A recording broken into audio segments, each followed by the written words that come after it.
قرآن و حدیث کی روشنی میں حلال و حرام کے تصور کو اگر ہم سامنے رکھیں تو کیا تصور پیش کرتا ہے؟ الشیطان الرجیم بسم اللہ الرحمن الرحیم۔ ایک اجمالی کلام تو یہ ہے کہ هو الذی خلق لکم ما فی الارض جمیعا، اللہ تعالیٰ فرماتا ہے وہی ذات ہے جس نے زمین پر جو کچھ ہے وہ تمہارے نفع کے لیے پیدا فرمایا ہے۔ اس کا مطلب ہے کہ ہر چیز سے انتفاع جائز ہے۔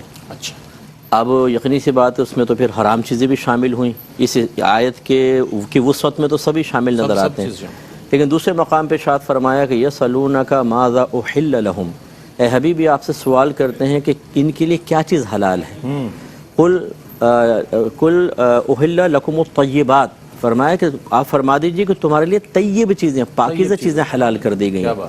اس کا مطلب ہے کہ اب یہ علم حاصل کرنا ضروری ہے کہ پاکیزہ چیزیں کون کون سی ہیں، اور اس کے لیے بہت ساری آیات ہیں، جیسے بیع کے بارے میں۔ اچھا، اب یہ حرام اور حلال بھی دو طرح کے ہوتے ہیں، ایک ایسے جو ذات کے اعتبار سے حلال یا حرام ہے، اس میں جانور وغیرہ آ جاتے ہیں، دیگر چیزیں آ جاتی ہیں، اور ایک ہوتے ہیں کہ جو وسیلے اور ذرائع کے اعتبار سے حرام یا حلال بن جاتے ہیں۔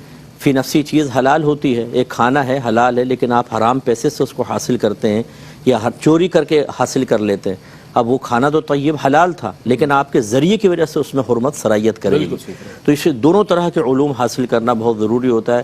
جب انسان یہ حاصل کرے گا، اب جیسے جاب کر رہا ہے کوئی آدمی، آپ کاروبار میں انویسٹمنٹ کر رہے ہیں، اللہ تعالیٰ نے واضح طور پہ فرمایا وَحَلَّ اللَّهُ الْبَيْعَ وَحَرَّمَ الرِّبَا، اللہ تبارک و تعالیٰ نے بیع کو حلال اور ربا یعنی سود کو حرام فرمایا۔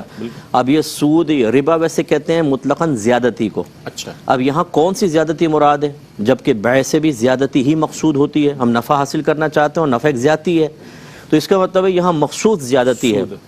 اب اس کی صورتیں، اور وہ بھی فی زمانہ موجودہ دور کے تقاضے کے اعتبار سے جو جدید سود کی صورتیں آ گئی، ان سب پر اس کا مطلب ہے نظر ہونی چاہیے، تبھی انسان حرام سے بچ سکتا ہے۔ تو دو طرح کا اس موضوع کے اعتبار سے دو جہتوں سے ہمیں حرام حلال کا علم حاصل کرنا ہے۔ ایک تو یہ کہ فی نفسی ذات کے اعتبار سے کیا حلال و حرام ہے، اور ایک ذریعے اور سبب کے اعتبار سے کیا حلال و حرام ہوتا ہے۔ جب یہ دونوں چیزوں پہ دسترس حاصل ہو جائے تو پھر انشاءاللہ انسان طیب اور حلال ہی کھائے گا۔